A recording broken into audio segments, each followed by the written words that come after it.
Stockman Show on the Team 980, always live on the free Odyssey app as well. Happy to welcome back to the show Dan Orlovsky, ESPN NFL analyst. And Dan, you this morning, you kind of had your takes that you give on Monday on Get Up on Greeny's show, and one of them you chose to pick to talk about was Sam Howell, and said that you think he could have a really big year and potentially even lead Washington to the playoffs. What gives you that faith in Howell when it seems like so many national analysts are down on him? Yeah, it was really like about what second-year quarterback would you bank on leading his team to the playoffs? And I said, all right, the more I thought about this, the more I'll pick Sam Howell. Number one, the roster in Washington. That was a team that, in many ways, a lot of us, justifiably so, thought they could jump up in the draft and go get one of these really talented quarterbacks because their roster is so ready and doesn't have a lot of flaws and or holes. So the roster is a big part of that. Number two, the addition of Eric Bieniemy as the play caller. If you had to ask me, like, hey, what is the fundamental principle schematically of Eric Bieniemy's offenses, I would tell you really good RPO, run pass option, play designer, and then caller. And then if you ask me, man, what did Sam Howell run like 90% of the time at North Carolina? I would tell you RPOs. And I think the thing that I really want people to understand in regards to that or in relation to that is, number one, there's so many different variances and or levels to these RPOs nowadays. And I think the thing that I like the most about the Bieniemy and Howell marriage is Bieniemy's RPOs have layers to them. They are not a pre-snap or post-snap read. There are pass game concepts that are attached to these RPOs. So it's not two plays in one. There's like four plays in one. And that's a lot of what Sam Howell did with Phil Longo at North Carolina. So like you're in a comfort zone for both people.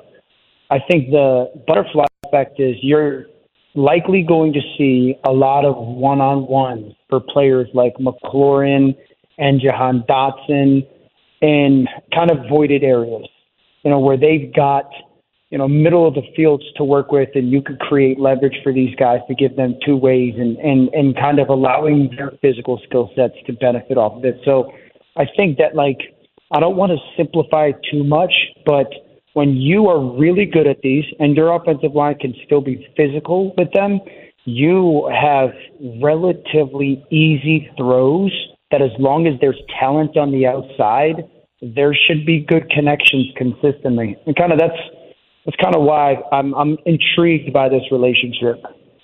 Yeah, definitely. And I'm so glad you brought up Bieniemy because it does feel like a lot of people almost forgot that they brought him in, and that I think those of us that watch this team up close, Dan, we look at the lack of sharpness and how they executed offensively last year, the poor sequencing of plays. There's a lot of stuff that you draw back and just say, Scott Turner is a smart guy, but that's on the OC.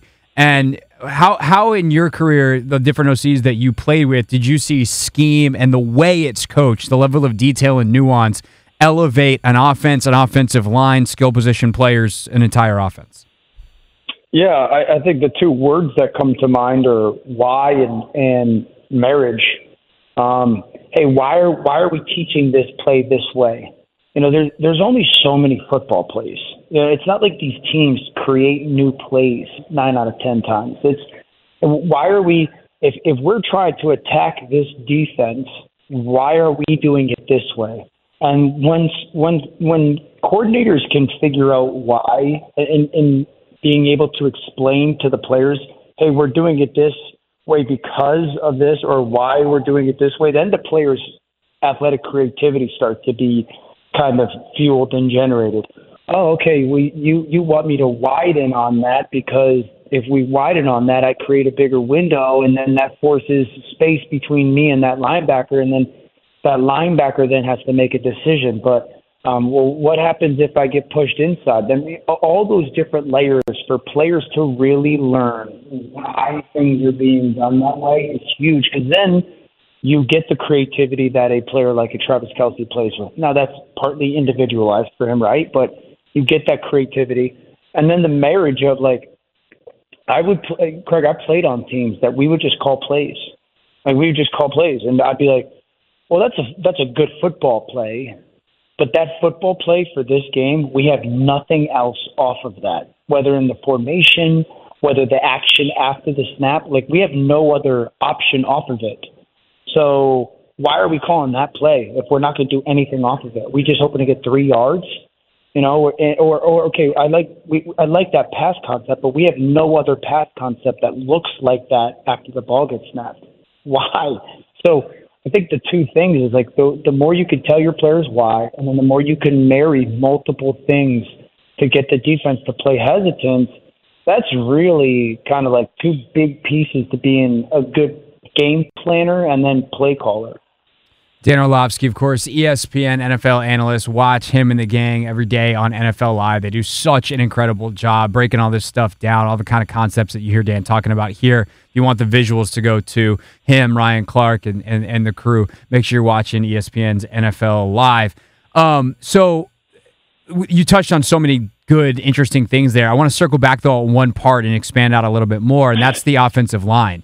How can all that stuff you just talked about elevate protection? Because I think that is the biggest question here, outside of the obvious in Sam, is can they protect when they struggled so much in that area last year?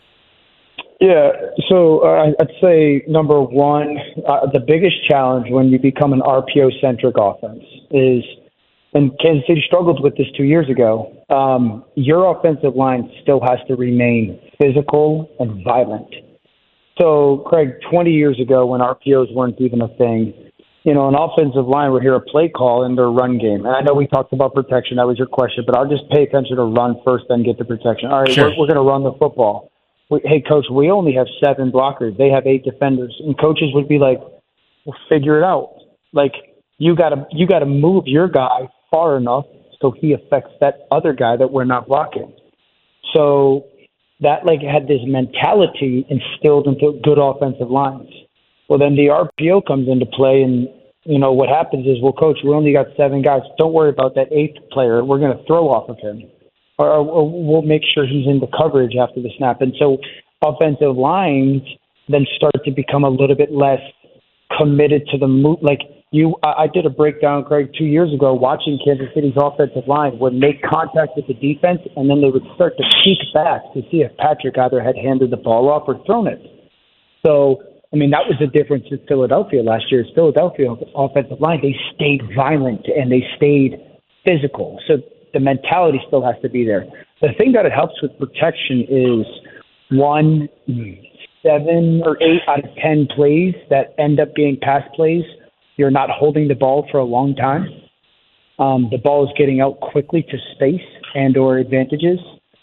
Number 2, you're forcing defensive lines to try to defend that run right now so they are less pass rush happy.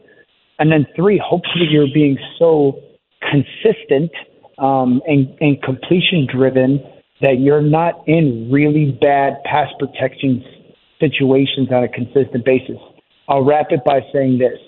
That only happens if McLauren and Dotson win, because teams are going to play a ton of match and or man coverage. And unless you hurt them with that, they'll continue to do it. Dan Orlovsky, watch him on ESPN's NFL Live, Get Up, SportsCenter. You know the drill. People have been watching ESPN for a long time, Dan. I think they know where to find you at this point. You become quite a staple up there. Great to have you back on the show. We'll definitely do it again down the line. I know your time's short today, but we appreciate it. Thanks, bud. Good to be with you. This is The Hoffman Show on the Team 980 and the Odyssey app.